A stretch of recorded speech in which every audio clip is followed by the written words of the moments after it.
Hello, ladies and gentlemen. From my Chelsea jersey, you can see I'm in a very winning mood. I don't care about what these people say about we ending It's quite 11th unfortunate. or 12th in the table. It's quite unfortunate. But we are a winners club. Look at let it, it Chelsea slide. FC. you can do better. Anything Chelsea for fans. David. We've done it well. You can do better, Don't mind Chelsea them. fans. Ladies and gentlemen, welcome to what's this? What's the number of this episode? What's the number of the This episode, is the 8th recording, I think, or 9th recording, but Eight or this is nine. not going to be episode 9 or episode 8. This is the episode from the caption. You can see it. It is the episode, the Fatherhood episode. Yeah. This month of June is Men's Mental Health Month. Yes, so And about a week ago from now, it was Father's Day. And we decided to have an episode dedicated to fatherhood, to talk about everything that happens from your journey as a boy to a man and then to a father. I mean, boys are not supposed to be having children anyway. It's only men that are supposed to have children. And talking about men, I have some very, very important men in the building. And everybody will say hi except our guest because I need to introduce him personally. But let's go around the room and introduce ourselves. Look at this box. You see this black box? This is Ranti for today. He's in here. So, and that's why I'm holding this mic like your choir mistress in church. You know what I'm saying? Anyways, it's David. I'm David. You know who I am. Thank you. it's Go, aka Go Machete. Boma who? Machete. Machete. That is very, very violent. I am too. We here. Okay. Ranti, say hi now. Say hi to the people. Hi guys, I'm coming to you from the UK. You know. Manchester. Do you know when I saw you guys, I was in a way I was before then I was happy that I'm here, not in the studio recording with you guys and not being hounded by our esteemed producer because of strict dress code. And blue socks. Strict socks code, but I can see that she's not handling you anymore. She's becoming Yeah, a when little you bit, see Chelsea. a little bit lenient. Fuel is expensive, so she has left us alone. Guys, my name is Ranti Atwa. It's great to be joining you guys Nice, on this episode. nice to have you, Ranti. Now, let's go to the most important part of this conversation, which is to introduce our guest. All of you should meet my Uncle Obed. So if you're in the house, please clap. Oh, whoa. Yeah, this is my Uncle Obed. I told you guys in episode what now that me and Amtu are cousins. And so me and Amtu's moms are Uncle Obed's sisters. So it's a family affair in the building. Mm-hmm. And we brought Uncle Obed because he's a father. He's a father to 2 wonderful boys, my cousins, and a daughter. He has 3 children, so 2 boys, 1 girl. Ranti as well has 3 boys, if you guys did not know. If you guys didn't watch the intro video, I think he said it. Yeah. And today we're going to be piggybacking off these men. They have at least 2 decades of experience as parents and, as grown-ups. And we'll be picking their brains as to the dynamic of fatherhood, all the pitfalls that you experience as, a boy wanting to grow into a man, and then from there choosing out a life partner that you will eventually have kids with. And even now, the generation of kids we have now, the Gen Z, Gen Alpha generation, parenting styles that worked for us, millennials, Might not work for them. it doesn't work for them anymore. And so there are many pitfalls. A lot of us are still stuck in our 13-year-old minds. Some of us stopped growing at 12. Some of us stopped growing at 13. Because maybe that is when we got sexually molested. That's when we got hooked on pornography. That's when we lost a parent or a guardian. And then we're just stuck there. There's some sort of trauma that happened that kept us in that position. And we've not grown. We're growing physically, but mentally we're not growing. And so when we get together with women, where we're supposed to generically be the head of the home, the leaders, and then fathers, where we're passing on discipline and sort of masculine rituals that have existed for generations. Things like responsibility and discipline and, integrity having your yes be your yes, your no being your no. You know, all these foundational virtues that make up masculinity are actually determine whether you be a good man and a good father. When it's time to bring all those things out, we're found wanting because you can't give what you don't have. We've said it many times on this podcast. So straight to it, we're going to get to it straight off. My uncle Obed, his full name is Pastor Obed Akanya. He's a businessman, a gospel musician, a father of 3, a lover of God, my uncle. My first. You're forgetting his martial arts. Yes, martial artist. Guy, we need to start with this story. So, in 1999, Uncle Obed wanted to marry our favorite auntie, Auntie Wem. Shout out to you, Auntie Wem. We love you. Please, I'm coming for dinner. Thank you. I'm too stressed, Auntie Wems too much. I'm coming soon. Thank you very much. Anyways, Uncle Obed was going to shop with Auntie Wems 1999. They got married 1999. Somewhere at Iju, I think. Did you say Iju? I think it's around their Agege actually. Yeah. So let me tell the story because I'll put my own theatrics inside. So they were on a bike at the time, and one of these street guys, popularly known as Agberos, came up behind Auntie Wems and touched her inappropriately in her bosoms, and Uncle O got angry, came down. Unbeknownst to this Agbero, Uncle O is very well trained. When we went for Christmas last year, I remember. He did a front kick as high as Amtu's head. Almost took off my Uncle nose. is 5 decades into this life. I hope I have the same form he has At fitness. at over 50. So please, ladies and gentlemen. So he pursued the guy. Long story short, he came back home with an umbrella and his shirt had blood stains on it. He helped the guy. He taught the guy discipline. You see, this is what we're talking about. Fatherhood. He didn't have a father, so Uncle O had to teach him. What is father street way. And I think we should start from here. We have a lot of Uncle O, we have a lot of decadence. And Ranti and Uncle O, you're going to be our point of reference today to a lot of the questions and the statements that we have. So this is kind of like going to be like an episode that is like an elaborate Q&A discussion and banter and debate. So I want to start with Uncle O. We have like an increasing number of boys like that guy that came up to Auntie Wems that day who just don't know how to act. They don't know how to talk. They don't know how to behave. A lot of them eventually end up being hooked on drugs, committing some sort of crime that will land them in Kirikiri, and then they're there for life. They're on death row. Or when they finally come out, they're just useless. They die anyhow, a victim to some gang war and all of that. Why do you think this is? Aside from the obvious fact that, they don't have a father in their lives. You have lived long enough to see how things have changed. Where in your time as young men, you guys took pride in physical fitness, like we've talked about. You learned how to fight. You learned how to clean. You learned how to be strong. You used to dance. You used to be athletic. All those things that we looked up to as men. Your mentors at the time, the Hollywood stars that you guys looked up to at the time was Arnold Schwarzenegger, Morgan Freeman. These were very, Manly. James Bond. James Bond, those old James Bond. Where did you think things started to change in a way where now men don't want to be associated with this form of masculinity anymore? Okay, thank you very much for having me here. Yeah. And I'm glad to be, feeding off your energy as younger people. Maybe to put it in a very simple way, I think this is an orchestrated plot, or there is an orchestrated plot to emasculate men from society. Big facts. And that is reflected in everything you see, from movies to even simple adverts. Big facts. Everything is targeted at the man because men are the foundation of society. They are the foundation and the foundation of the fabric of society. Men are all that. Yeah.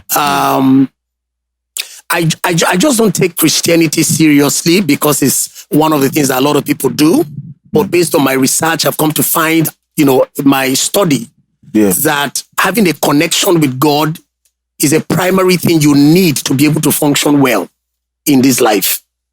You must have the consciousness of the fact that you are accountable to a higher power that can hold you responsible. It's not just imaginary, it is real. And because it is real, you know that there will be consequences at the end of the day. There is a way that helps you to think differently from anyone who does not think, with the concept of consequence in their lives. So to a large extent, I think that really has propelled me to take my Christianity very seriously. I made a branch to that just to be able to establish the fact that in society today, in order to remove, to give people that licentious disposition to do whatever they want to do when they want to do it, and to get away with it, and to, kind of convince themselves that they can actually get away with it, makes them to create a system that is anti-principles that God has created for man. And so, talking again about my Christian foundation, we know that God created Adam, man, first. Yeah. And that is to just tell you why everything is supposed to rise and fall on the foundation of a man. So everything that's been done in society today is being deliberately re-engineered to emasculate men, to make men look like, they don't really matter, they don't really count. In short, if you are very vocal and very straightforward about issues, there is a way you're labeled. If you're the kind of person who stands and fights, you're called toxic. Yeah. So I think that to a large extent, this is what society over time has been wired, to do in order to be able to remove that identity of a man. And once that is done, society falls apart. It's like saying, destroy the foundation of a building and it comes down crashing.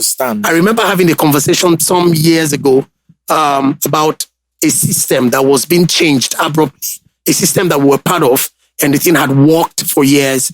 And somebody came into the scene and was trying to change the entire thing.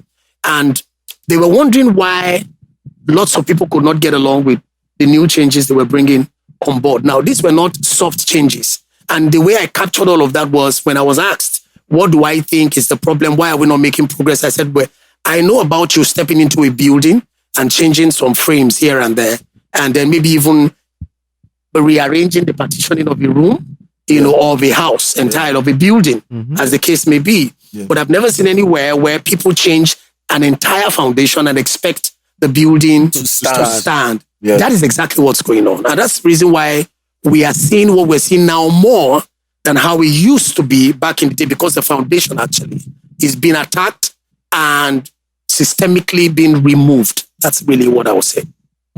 This is deep. And this is like an echo of everything we've discussed. I think Bo has something to say, right? I even have a question that is for Uncle Obed and Ranti. Yeah. At what point, because I also want to look at it from the perspective, we have an understanding of what is going on and the emasculating of men. Yeah. But we want to also speak to the men that are really trying to be men, and particularly fathers. So the question is, like, at what point does one become a father? Is it when you have somebody to father, or is it a mindset? I think it's a mindset. I don't know if Ranti wants to Amazing respond. question. Thank you, Uncle Obed. I wanted to say, before I even go into Bo's question, I wanted to say that I love the heroic story that you have. that is very good dinner type story that you can tell on how you met your wife. I wish I had such a heroic story as well. Bo, I like your question. It's when do you become the father? So for me, before I had kids, I always used to look at people that had children, and I never really had a feeling of.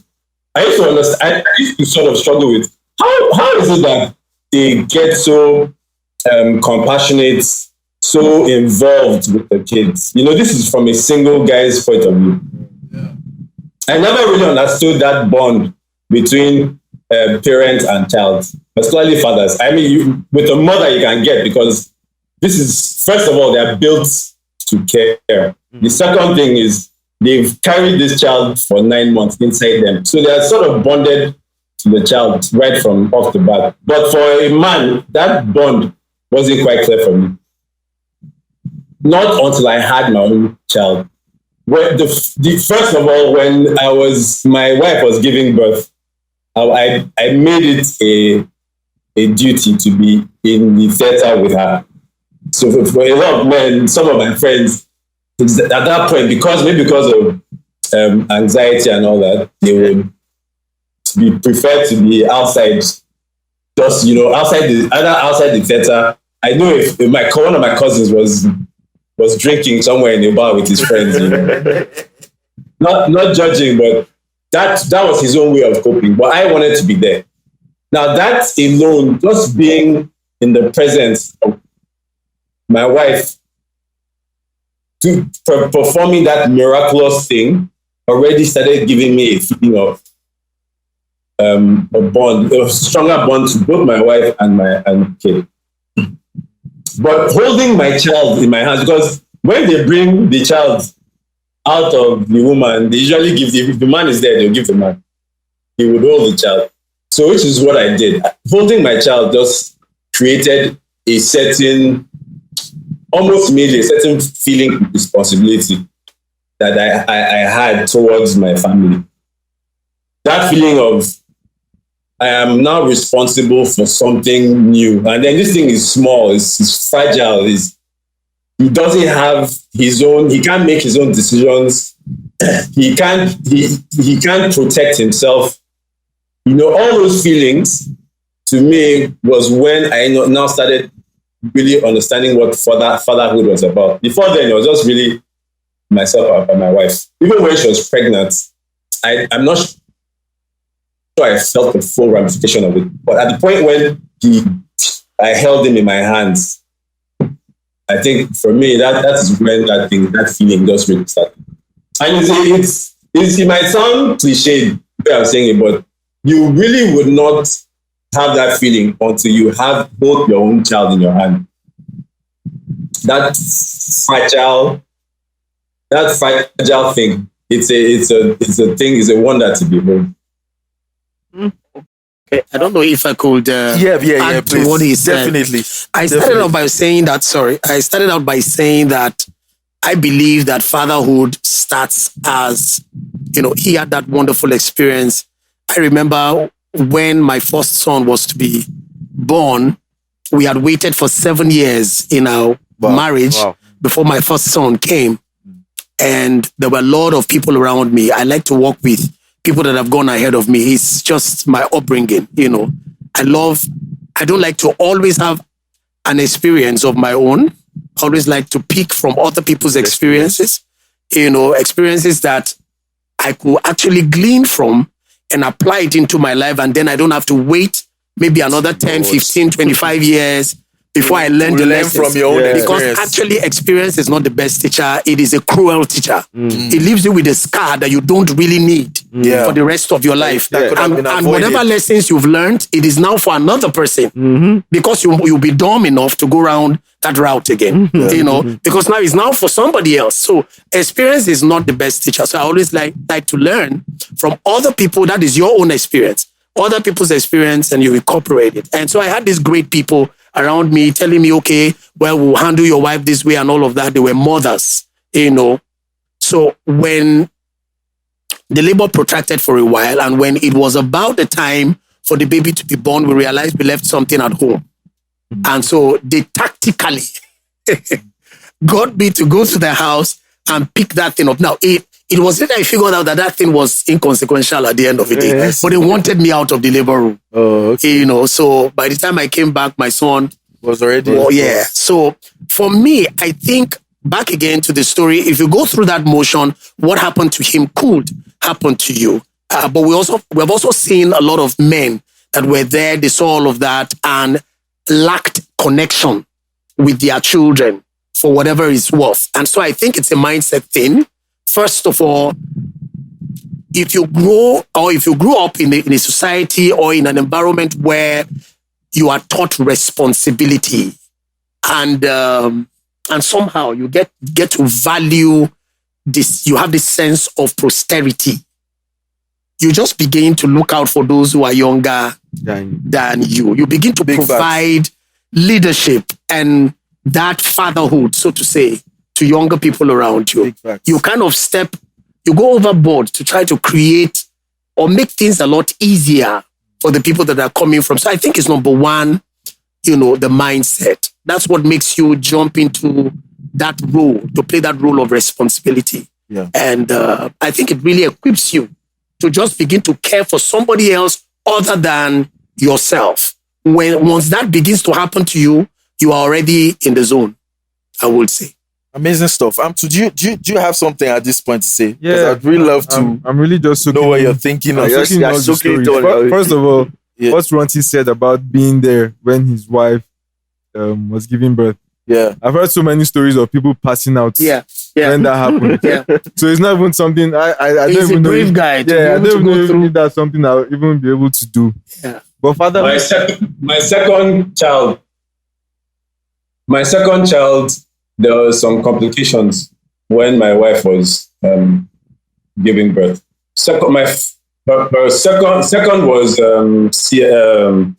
was natural delivery, and it was a midwife that was it was a hospital, but it was a midwife that was delivering a baby, and I was in the theater when my child had been, when she had given birth to my second child. To remove the second thing is the placenta. I hope you guys have strong stomachs. The second, we are here. The second thing after that is to bring out the placenta. Now, the midwife was having a lot of challenge getting out the placenta. And then she had started bleeding. So she was bleeding a lot. I'd never seen that much blood in my life. You need to see how much face. Blood from someone that I love dearly. And already, when you're in the theater around childbirth, let's face facts. There's always that mind that you're always in that mind of anything can happen. Yeah. Even the negative things can happen. That pops into your head, no matter how strong or positive you are. Absolutely. So already, I was thinking in my head, who am I going to tell that my wife died during childbirth? She was bleeding. She was losing consciousness. Wow. And then I was about to faint. Like I felt it. Then I had to tell her that, honey, I'll sit down outside. I opened the door. I could see inside. But I had to sit down on the floor for like 2 minutes to catch myself before I now went back. Thankfully, everything ended up happening the way it was meant to happen eventually. But yes, that's a real thing. Eating is trust me, is a real thing. If I had stayed there and not sat down, I would have fainted. Well, I agree. I'm a recent father. So this year, 23, So, yeah, so were you there? Were you in the theater? I was in the theater and I almost shed a tear. I didn't even know that the nurses or the midwives called me until I went downstairs. They were like, okay, you almost cried though. I was like, no, you guys can continue having 4 Mother's Day. I don't mind. Yeah. You guys can continue. But yeah. So that creates a strong bond between you and your wife and the child. And that and gives you that mental picture of, well, I'm a father. I'm responsible for this child. But another thing again that I was just thinking about, because we're really talking about fatherhood here, is the fact that that puts you on some kind of pressure, especially in this year of mode of information, where there's so much information flying around. I wanted to even talk about. So you are wondering, okay, so what do I need to do? And I'll give you an example. I remember one day I stumbled upon a tip by a pastor, it's Zach Punen, and he was talking about some stuff, and it made so much sense to me. So I took it to my father then, when he was alive, and I said, Dad, watch this stuff. So Dad watched it, and he came back. I said, why did this make so much sense now? This is beautiful. And it left me. I went to discuss with my mom. So another time I was just thinking that you cannot give what you don't have, because the information there was, I took it there in order to complain. Like, see what somebody said about indirectly. I was just trying to show him that, can you see how this person is breaking this thing down? Yeah. And then I just looked at it that, now me having a child at this point in time with the amount of information and the things that are changing, how do you guys cope? And what are your advice to anybody that is trying to enter that mode of fatherhood, whether mentally or physically? How do you cope with the amount of information that is around today, and how do you protect your siblings? That's a very quick question, especially for the single guys who are looking at these things. Yeah, there's so much out there. Very, very solid question. But before you guys answer that question, I want you to answer one question for me. All right. Right now, the studies that have gone out now have shown that the average boy gets hooked on porn as early as 10 years old, right? And sex and our sexual drive, testosterone, is coursing through our veins from right around puberty to when we are 70 something. This is a major problem. Do you understand? Yeah. With how we have so many kids out here who have fathers who were not ready to be fathers. They laid with a woman because they could not control their sexual urge or take appropriate measures to protect, you understand, the possibility of having a child. If you were talking to, and you are talking to those kinds of men out here who are just indiscriminately, because before we get to that part of fatherhood, we need to talk about how some of you are not ready to be fathers. And just because you have a strong hard-on in the morning when you wake up is not the evidence that you should be a father yet. So before we get to talking about those direct issues with all the information we have out there, like you said, concerning fatherhood, I would like for both of you to just talk on it is the strongest drive that we have as men, the sexual drive. How does one, especially when you don't have a dad and you've not seen it modeled? In fact, we live in a world where, you have a badge of masculinity by how many girls you can sleep with. And even people with dads, it's the same thing they all fall under, whether you have a dad or not. Exactly. Everyone's sex drive, especially when you enter teenage years. No, I'm saying, I'm talking about the dad thing because when you have modeling. a dad, at least it can model self-control for you. A responsible dad. Exactly. We need to qualify that. Yes, please. We need to. A responsible father who is there and is involved can model, self-control and true masculinity for you. Because being masculine, Jordan Peterson puts it brilliantly well. He talks about how the masculine experience is that of a lion and a lamb. Do you understand? You're dangerous. The testosterone you have coursing through your veins, it's you have propensity for violence, and from every statistic measurable, men are the ones that tilt towards that spectrum of more violent, more active, more abrasive, and all of that. But the key to that is you know how to put that under control. Do you understand? You know how to be a lion when necessary, like you were in protecting your wife against that guy, and you know when to be a lamb, right? That's the masculine experience. And if we don't know how to control this sexual urge, we have many men out here, STDs, unwanted, we call them unwanted pregnancies, but what were you thinking when you laid with a girl without a condom or something like that? What do you think about that? And how can we go about curbing that? I think the first place we should look, and the first place we should look, and I would say that the sexual drive was not made to be the most powerful drive that runs through the vein of any male anywhere in the world. It was not originally made to be so. Okay. The quest, the desire to be with another was not the first thing that man was created for. The reason why it has become that way is because what you see consistently, you think about. And I always tell my boys this, and my girl too. What you see consistently, you think about. And what you think about, you are likely to do. So society has sexualized fun for guys and presented it in that model that when guys think about fun, they don't think about conquering territories. They don't think about building things, which is which is purpose driven and in the DNA of guys. They don't think about creating things. they think about subduing a woman. Somebody Because it's been brilliantly. presented like that in movies.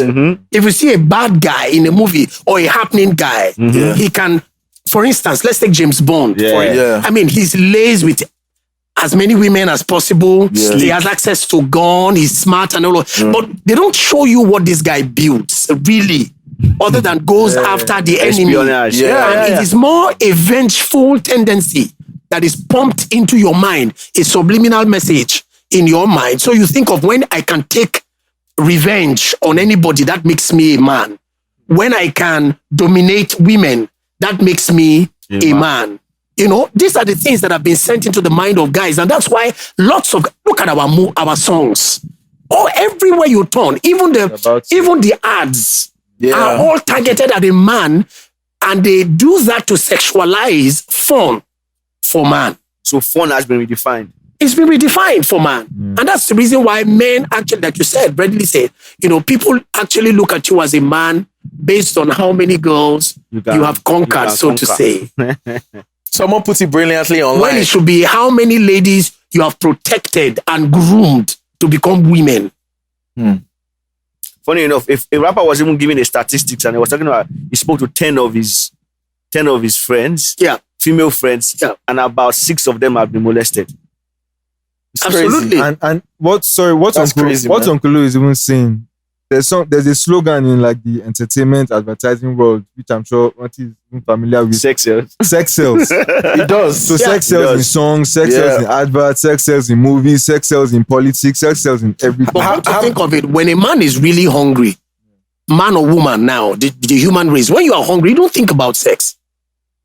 When you're like, When you are hungry, literally in your that's the stomach, last thing on your you mind. don't think about sex. When you think about getting from one point to another in your life, you don't think about sex. So that itself also is another lie. That sex sells. It is because the minds of the people have been conditioned that way. Now, I'm not taking away the place of sex and how important it is for bonding between two married people. And we must put it that way if we really want to get to the root of what we are talking about. Yeah.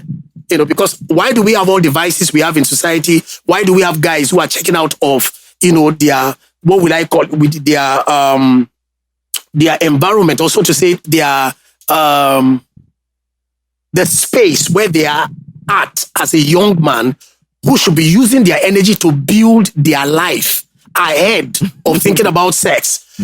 You know, when you look at those kind of situations, you will discover that the major source of energy and drive they need is not sex, really. It's because we've been lied to to think that way. This thing Uncle is saying, like when, for instance, I'm an athlete, unprofessionally. But when athletes, footballers, runners, MMA fighters, before they go into big fights or big matches, they are told to start stay away from so that drive can go into the match. Because actually you lose. Well, maybe that's not the best. It is believed that you lose energy as a guy when you have sex. Actually, what it means is this. You know, I was talking with a professor friend of mine, and she was saying to me that it is said that when a man has sex, it's as good as when you take like about 200 meters dash.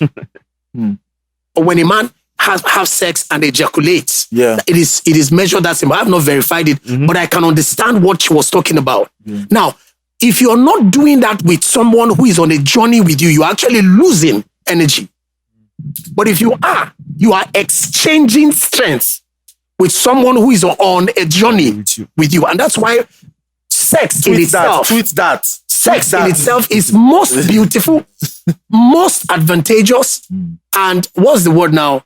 You can only explore the maximum what will I call it, benefit that there is in that transaction, in that intercourse, in the context of marriage. People of God, I just want to put a small sidebar here. Now you see why me and Amtu, we are very based. See the examples that we have in our family. We don't have a choice. Ranti, please, what do you have to say about this thing that we're talking about? Before I allow Ranti to say something, I just want to say, so what they have done is to make sex attractive, sellable. And then because they've done that, they now tell you sex sells. Bam. So they've set the game. Yeah. They've determined. And it's because all male, if you're not impotent, You are moved by what you see. engage in sex. For instance, let me give you a very what would I call it? A very relatable but very cruel example. A madman on the street could sleep with the Queen of England when she was younger, and we have a child. Yeah. Mm-hmm. A very irresponsible father could sleep with his daughter, and we have a child. Yeah. But so there are no, No, there's no hurdle. gatekeeper. I'm telling you, so it's something that can happen anywhere in the world at any time. So these people explore this to present that to you. Yeah. They present that to you that this is how you catch your phone. And because the world has bought into that, of course, wars have been started and ended on the platform of sex and all of that. Yeah. And it's become a re-engineering of the mind of humans to accept this as the norm. And that's why it began to sell. I don't know if I made any point. Man. Yeah, sure. You've made points. Ranti, please hit us. Thanks. This is very interesting topic, and I feel like your question and Boo's question, they're interrelated. Let me give you my own story. I was exposed to porn at an early age. I lived in Festac, and I grew up in Festac, with my siblings, my brothers. I have 3 other brothers. So we're 4 boys and a girl. The girl is the oldest. When my parents, and we stayed in the block and flats. I don't know how many of you are familiar with Festac. We stayed in this block and flats. So you had a lot of neighbors around and all that.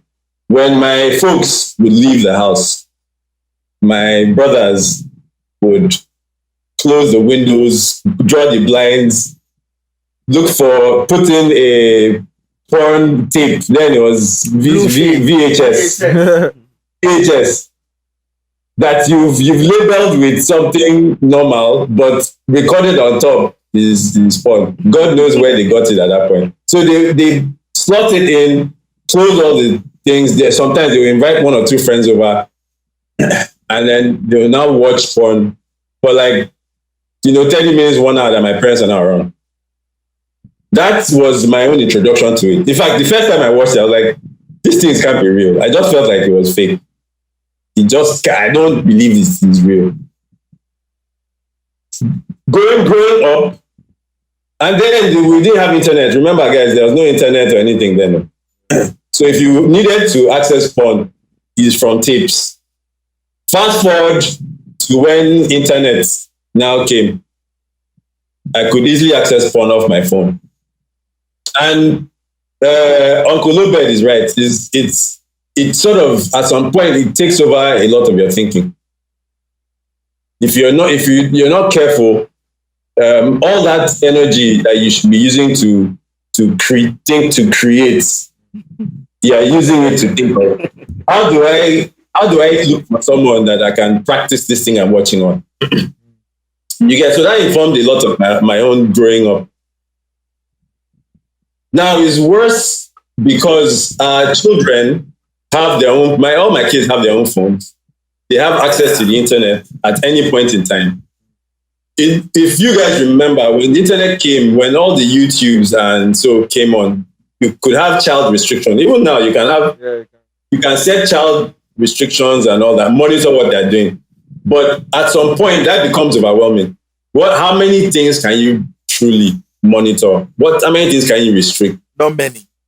You get what I eventually started doing with the kids is really about teaching them what is the values that would help them decide on what is right and what is wrong. Absolutely. What they should focus on and what they shouldn't be focusing on. And then constantly reminding them about that.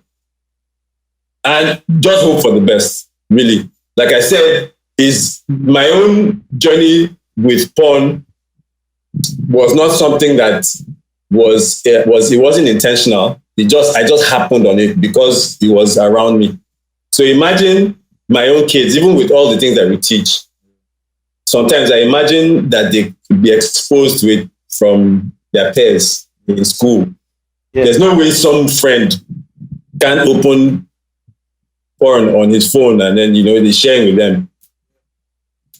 So we're just juggling that as well and hoping that the values that we teach would allow them to decide on what to focus on and what not to focus on. Yeah, when you said hope, that made me laugh. Can I add something a little to what he said? All right. Yeah. Something he said there is a very strong point that we need to explore a bit. Okay.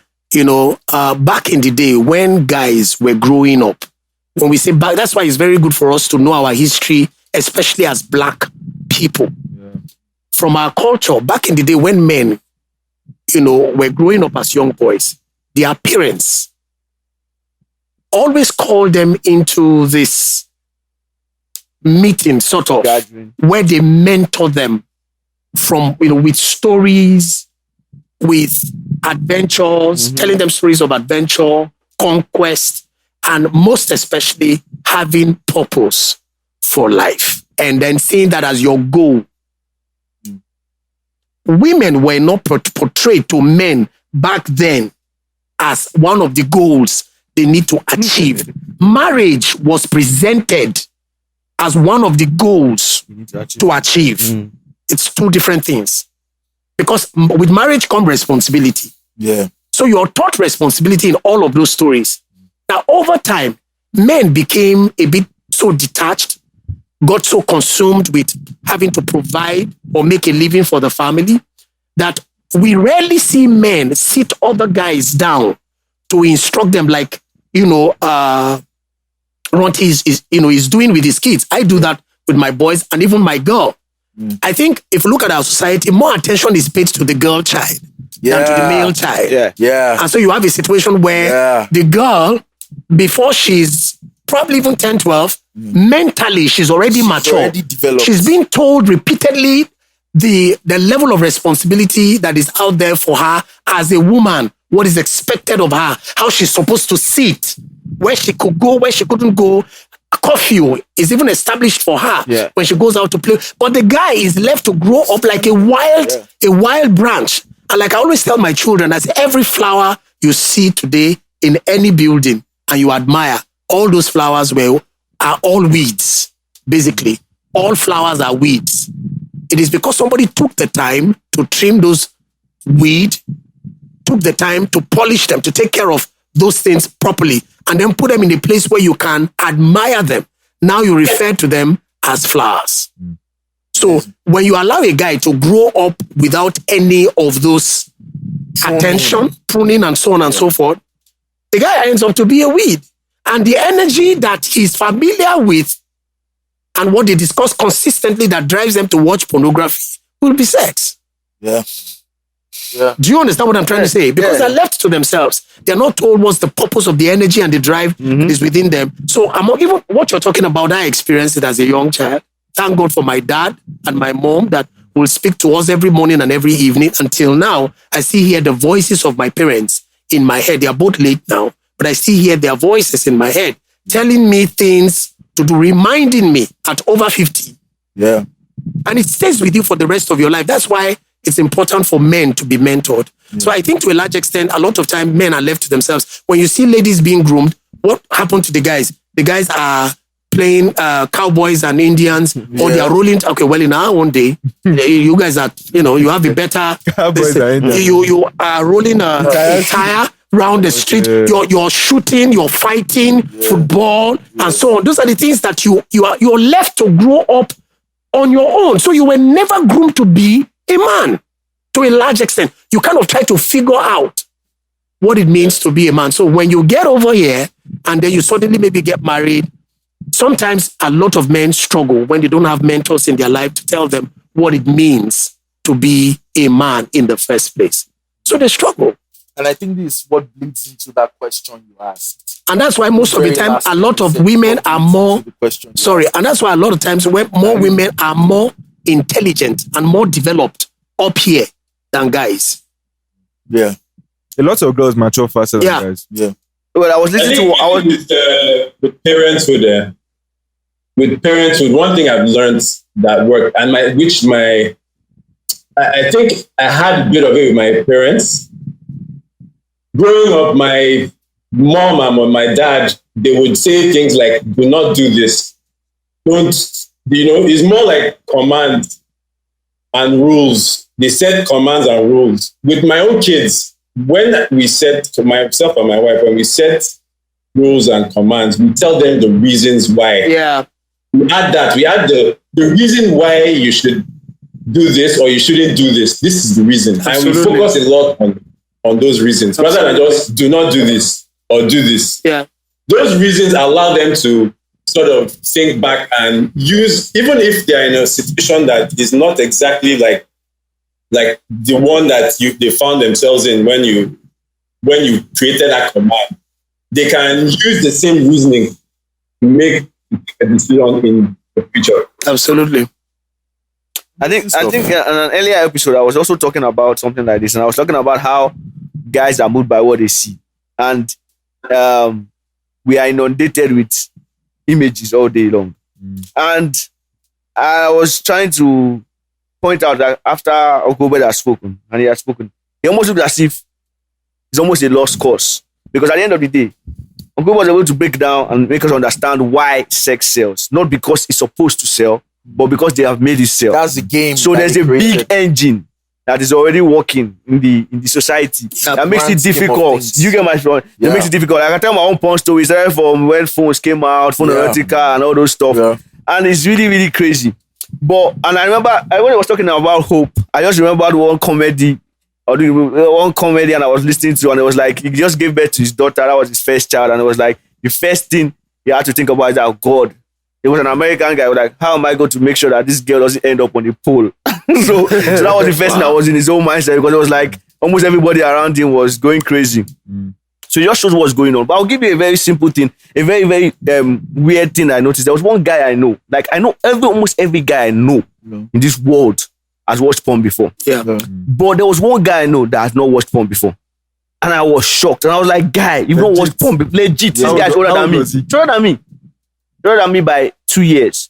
So I was like, guy, and I grew up close to this guy. So I was like, guy, how come you didn't watch porn? I was like, guy, see, he was about to watch porn. He was, but the body set up, everything was going there. Some people invited him to come and see. So he met somebody. The person, and I was like, where are you going to do? I told him, I'm going to go watch porn. What are you about to do? I'm about to go and watch. That's why it was still like in Rotti's days where he's sitting some like CD and stuff. Yeah. And it was like, some person just called him and said, okay, let me break down what you're going to go and watch for you. And he explained it in total. Explained everything that you're going to watch in that porn movie. And said, guy, do you still really want to watch this thing? Because at the end of the day, this is the effect on you. And the guy just said, you know what? I'm not watching. Until today, that guy has not watched porn. And that guy is like the hope I have, knowing that it's possible to actually protect somebody or protect your child from some of these vices, even though the society is packing on you, the kind of information and principles that this guy, his parents had already laid down. Yeah. So by the time this individual, because the person that spoke to him was not experienced, it was just a guy, one older guy, just told him that this is what you are going to, this is what is there. Are you still interested? And the guy said, you know what? Boom. So, like I was saying, back to my question, what is the kind of information? Because you can't give what you don't have. Yeah. You have to have something that will be so smooth and will sink into the person's mind that the person will be able to say, you know what, this is the kind of path I want to take. Yeah. And when it comes to fatherhood now, because at the end of the day, no matter how much you go crazy, like Uncle Obed said, a madman can still give birth. He's still not a father. So at the end of the day, when you enter this fatherhood level, what is the kind of information and the kind of mindset that you are supposed to pass across that to be able to protect your children? If you can't protect them from the phones, can you protect their mind with information or principles like that can guide them? And what is can you give us some hints on the principles that can guide somebody that has a daughter, for example? I know Ranti has 3 sons. I know people that have sons are always very relaxed, like nothing, but small. Even though they protect them, but at least you be guy man. But if you are a woman, you have a daughter, there's a kind of fear. You have to be very afraid. Fear that some people have. So at the end of the day, what kind of principles, what kind of mindsets are you trying to put on your child that will protect them from this crazy world? There is a verse of scripture that says, train up a child in the way he should go. Mm-hmm. And when they are old, they will not depart from it. Lots of people quote it, especially in the church circle, as train up a child in the way of the Lord. But that's not what it says. It's the way he should go. In the way he should go. Mm. Now, the way of the Lord is the preferable way to train up a child, right? But that scripture is trying to get you to see the implication that whatever kind of training you give to a child, that is a person is going to be when he's old. Whether good or bad. I'm sorry, Uncle. Yeah. What Bo just said is tying directly to what you just said, because if it is my responsibility to train up a child in the way that he should go, because what I train him to be is eventually what he's going to become. Yeah. How do I do that when I don't even know myself what to do? Okay. We're going to back up a bit. Let me try to answer his question, then I'll come back to where you are. Yeah. It's just like computer software. What you put in is what you get. Garbage in, garbage out. That's to a large extent what you get. When a child is born and you are a father, you're talking about where is that place where we can throw the line of hope. It is the kind of information that you give a child. By showing him the consequences around decisions that he may be tempted to make that will take him off course. And also because the word consequence is not really negative. It is just an outcome.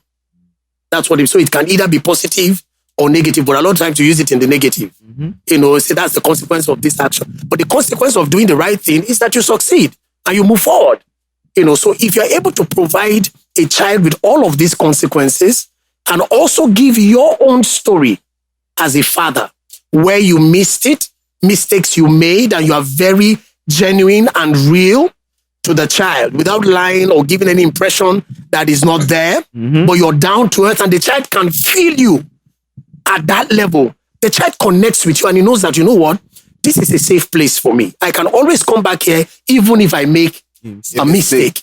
Even if I fall off and I do anything wrong. I know that this guy is interested in me arriving at the destination that I am set out to arrive at, even if I make mistakes. And we need to be able to create that kind of environment around any child.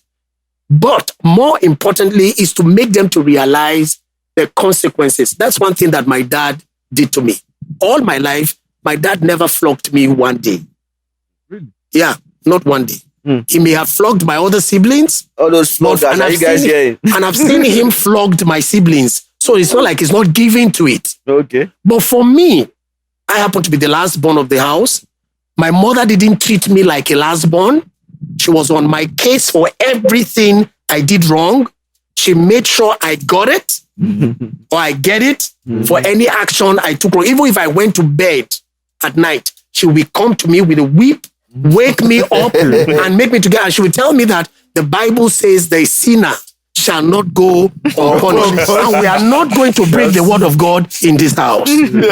So my mom was the disciplinarian in that, on that side. Yeah. But my dad, we called me, sit me down and have a talk with me. Now, Kay here was not fortunate enough to, I don't think you were fortunate enough to meet Dad before. Yeah, my dad, I was a baby. Yeah, you were a baby when my dad was so calm. Let me put it this way. My dad was so quiet. You hardly hear his voice in the house. He does not raise his voice, but he was very firm.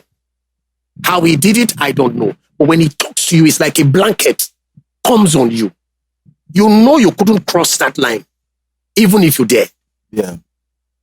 It's not. He doesn't raise his voice, but there is a way he speaks to you. You get it. So when my dad calls me and sits me down and then he's done talking with me, it's like you couldn't leave that place even after he left. And if you were left about your life, he kind of paint a scenario before you and make you to realize that how intelligent you are as a child and how foolish you have acted. That your action compared to your intelligence don't even match.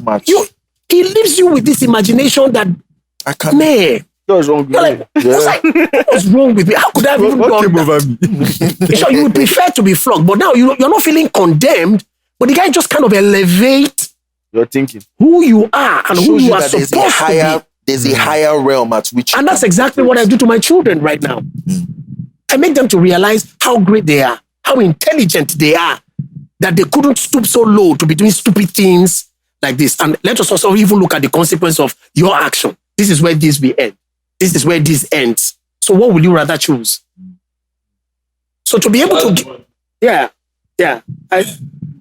Please. My last born, hello? My last born, I was asking him recently, he's 6 years old now. I asked him a couple of questions. I said, if you get in trouble in school, like you get into trouble in school, or you're bullied in school, and you need someone to come and get you. They need to call someone to come and get you because you're not feeling too good. Who would you want to? Who would you want them to call, myself or your mom? And then he thinks a bit, and my last born were really close. He didn't want to hurt my feelings. He says, "Mom." I said, "Why?" He said, "Because she's more caring. She's one that at that point I'll need someone that is caring to come and console me." I said, "Okay." I said, "What if you're in trouble with a teacher and you feel like you don't deserve punishment, but something happened? Who would you want them to call?" He says, "You, Dad." Because I said, "Why?" He says, "At that point, I need someone that can come and fight for me." But that thing got me thinking about the different roles between the father and the mom. So as the father, and I like what Uncle Obed has been saying, it's just very similar to my relationship with my own parents as well. I always saw my father as that, even though my father never beat me. I think he beat me only once in my entire life. I always saw him as that person that would always fight for me. But my mom is the one, and my mom was almost like his mom, exactly. My mom had different canes. My mom had slippers, wires. Black belt, My mom had feet, my mom had everything. But I still fed my dad more. You get? Yeah. So for fathers, I think is where there's a specific role that we play in our children's lives that we need to really take up. Okay. And I like another thing he said, which I do as well, is do not lie to your kids about your past. No. If without them sort of knowing, they can sense it. That's one. And the second thing is, if they would not bond with you. A lot of the things you say, if you're lying, if you're trying to feel like you are all this, you grew up as this saint or champion. Yeah, upstanding citizen. They would not connect with you. Yeah. So anything you're telling them, they won't listen. They really won't. They won't listen to it. When you're open about your upbringing, the places you failed, where you stumbled, immediately they connect with that. They say, "Oh, okay, I'm not strange after all. I'm not this alien child that always thinks and does the wrong things." They can understand that even when I do something wrong, I can find my way back. Okay. Those are strong lessons I learned from my dad and my parents, especially. Awesome. I agree with that openness. And let me also try to answer your question. Yeah. About how do you deploy this level of mentoring to a child when you don't even know what to do? Mm-hmm. If you really want better, if you really desire better, Step up. there is a way you will look for it. When you're really hungry for something, when it occurs to you that, okay, what I have here is not the best out there. How can I become better? You will look for it. Mm-hmm. You will look for older male. You will look for, podcasts like this. That's a good one. Shameless you will reach out for any form of information that can kind of just give you a reorientation and give you the option that life can be better. and you can make better choices, and that will eventually lead you to better outcomes in your life if you really want to. For instance, my dad died in 95. Yeah. I had just finished school, started work with Dr. Panam, back then. Yeah. I just started work, and I missed my dad greatly up until today, because I used to ask him a lot of questions before he passed. For a very long time, I can call my dad my friend. I used to sit around him and ask him questions like, if he were to live his life again, what will he do differently? Amazing. And he told me a lot of things. And those things kept me away from chasing women, kept me away from chasing some of the things that people call even fashion. What is trending, just to be jumping after trend. If they're wearing bell-bottom trousers, the what you call Lambo or keep Lagos clean, you're there. No, I go for the things that sits well on me. I was not crazy about, so my options were limited and narrowed for me, not because he made them that way, but just by receiving counsel from him, I was able to see that, okay, this is where my life is going, and this is common sense. So all my choices must be limited and tailored in this direction. So my trajectory was clear for me. So there were things I never wasted my time doing in my life. Amazing stuff. Because I asked that question. Now, but after my father passed, it was after my dad I got married. There were still questions I wanted to ask. Yeah. And he's not here. I picked up on other people who had gone ahead of me. Who first, this is what I normally do. I don't run off to people just to ask them for the kind of counsel I need. I try to see if I am in the same space with those people or have had something to do with them, and they genuinely show some interest in me, not for what they can gain, but I can see that they are interested in me getting better than where I am. Then I can begin to ask some of those questions or even look at their lives, and I admire what choices they've made and the kind of results they've gotten. And let me use the word again, consequence that they have gotten as a result of those choices, and I admire it. It kind of admires them, and it kind of fits into the kind of life I want to have. That gives me, the platform or the leverage now to begin to ask some of those questions. So if you don't know how to ask, Scripture says ask, and it shall be given. And it shall be given. Seek and you'll find. Knock. That's big. Yeah, it's as simple. Yeah, and I think not complicated. What they've said now about being open. I'm not a father yet, but I think what they've said about like being open with your child, I think that's one key thing I'm picking up, because I think especially in Africa and Nigeria, most parents have this very strong front.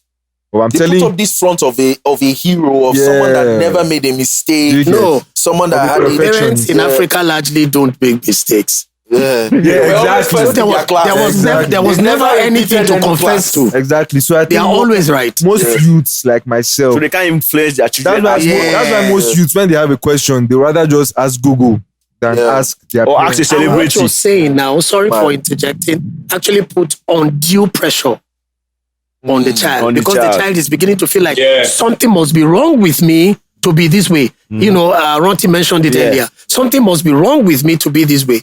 But if you as a dad, you're down to earth and you say, I missed it here, I made this mistake, and I am even where I am now based on what I know. If I knew better, I would be living better. This is my responsibility for where we are. You are able to tell your child that. The child feels like, I'm in the safe zone, man. It means even when I fall, it is normal to fall. The most natural thing to do when you fall is what? Get up. And like I always tell my boys, when you fall, the first initial response of intelligent and nice people around you is to say, oh, sorry. But if you refuse to get up, after a while, that sorry will turn to an insult. Yeah. And they will tell you, must be very stupid. Are you the only person that fell? You're not the first. I mean, get up, man. And if you don't, people will ignore you completely. So I guess, that's just the point. So. Yeah. The other thing about being open with them is, when they do have challenges, they're more likely to come and talk to you about it. So that's true. Most parents will have, you start having that disconnect with your kids around when they enter their teens, Yeah. the puberty. I don't know, Uncle Obed, I don't know how old your kids are, but I have a 16-year-old that has gotten to that point. Yeah. And it's good to have built that connection before then. But that doesn't mean you still can't connect with the kid. But when you're open about your own failures and your flaws and how you've overcome them, when they have challenges, they proactively will come and speak to you about it. If not, all you're going to be getting is if all you talk about is these are the good things I did when I was your age, these are the achievements, the only thing you're going to be hearing proactively are those achievements. When they get an A, they'll come and tell you. But when they're having sexual urges, for instance, when a friend has shown them something about porn, or they've told them to come and try a bit of marijuana or something, they're not going to talk to you about it. Absolutely. Yeah, so the openness is very, very, very important. Yeah. Amazing stuff. Sorry, let me add something very quickly. I don't know why you guys got the two of us in here, but it's working so well. Something he says triggers something in my mind. What I say triggers something in his mind. Like he was saying, he asked the question. My last child is 13, going on 14. Yeah. My first child is 17, going on 18.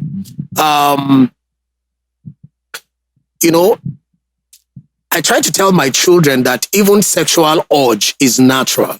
If you're not having it, you are abnormal. Yeah. Yes. They need to know that. Don't demonize Don't demonize it.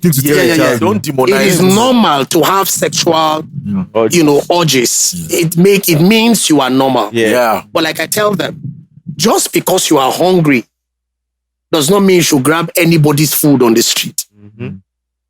I even give them a very practical example also. Sometimes you're pressed and you want to pee, but you find yourself in the classroom or maybe in front of your principal. I said, and you have to deliver something important. I said, what do you normally do at that point? You hold on to it. You control it. Why? Because you have something important to deliver. And I give them a scenario. If you are to meet Bill Gates tomorrow, or even our own Dangote here, and you know that meeting is a life changer for you. And then all of a sudden, you're pressed. And all you need to do is just wait. And you know that if you go to that toilet, you may just miss a lifetime opportunity. That bladder what will you do? We are holding it. So I tell the child, so you can still control. Sometimes you are very hungry, but you wait until you get to a certain place to grab a certain. And so when the urges come, it makes that you are normal. But that does not mean you should go out experimenting. Because if you do anything out of its season, you will be the one in the black spot. Yeah. But when it is done in season, it becomes beautiful. And I give them a very good example. I say, you guys are in my house right now. Every time you go out, you come back home. I say, this is home for you. I say, but I'm no longer in my parents' house. I couldn't be in my parents' house at this age because I'll become a prayer point. But once I was like you. When I go out, they check up the time. Is Obed back? When is Obed come? Who did he go out with? But nobody asked me that question now because I'm of age. I'm in that zone where I can do what I want to do, when I want to do it, and how I want to do it. But even at that, I still have codes and conduct by which I have to do those things, or else I will end up in jail.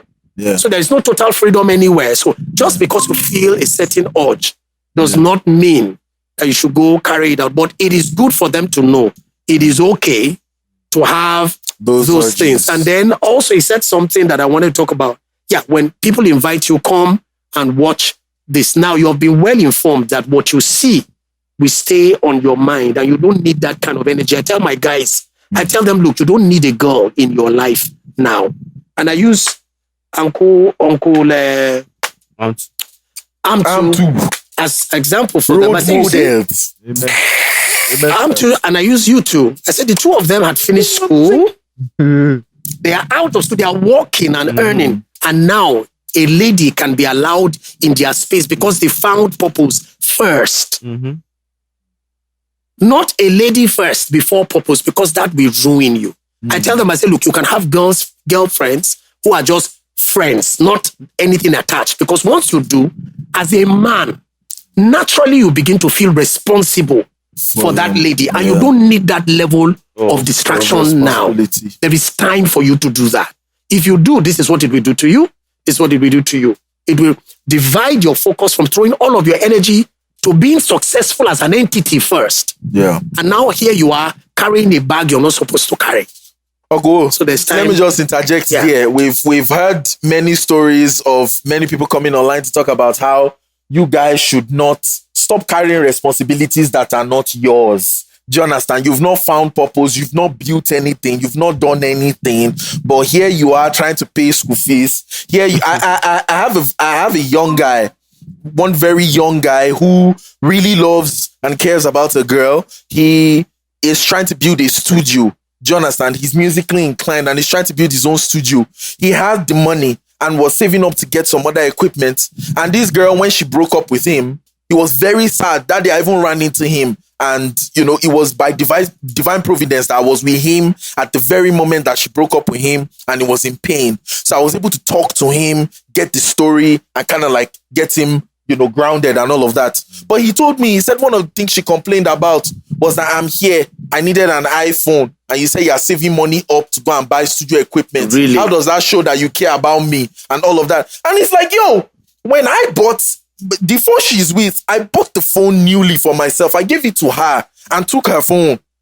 Pending, and I was like, bro, already, that's too much responsibilities. Build your studio. Women don't move with men that haven't built anything. Even if they do for a while, they won't respect you long term. You need to have something going good for you. That's how we get locked into all these things. We have too many women out here draining life out of you. And it's because the guys allowed it. Exactly. Yeah. You need to put boundaries there to say, look, this is what meet. I think we'll talk about this in the next episode, right? But you need to talk about boundaries as a guy. It will protect your mental health in the next episode. Anyways, all right. People of God, we have to round up. And this episode has been amazing. This episode has been amazing. I don't even know what to say because Uncle O and Ranti have said everything. Now, you can reach them. Like Pablo will put their handle somewhere in the beginning. So right now, go back to the beginning. Go and look at their handles. Shoot them DMs. Uncle O, this is what I'm going through. I saw you on the brodamanasylum.podcast. Please help me. There was something he said. If you need help, go and run after it. Nobody will help you if you don't ask for it. So please ask for help. Shoot Ranti a DM. Ranti, I'm going through something like this. Please help me. What do you think I should do? I'm sure that they will be more than willing to extend a hand of help to you guys and mentor you guys. So, we've come to the end of this podcast. It was amazing. It's like, it felt like I was in class myself. Mm-hmm. I learned a lot from everything you guys said. Fatherhood. And I'm just lucky that you people are in our corner. We're definitely going to have another male-themed episode again. Not that all our episodes are not male-themed, but something around this, but maybe from another angle. And I'm sure you guys would like Uncle O to come again. If we had all these CAC bells that we say we will buy, we would have been ringing it for every point we made. Mad. Ranti, thank you so much for being vulnerable with your story, for sharing it. We really need more of that in our corner. Thank you so much. Thank you, guys. Follow the Brodaman Asylum podcast on YouTube, brodaman_asylum on Instagram. Share it, play it in a burial, play it in church, play it in the bus. Anyway, goodbye.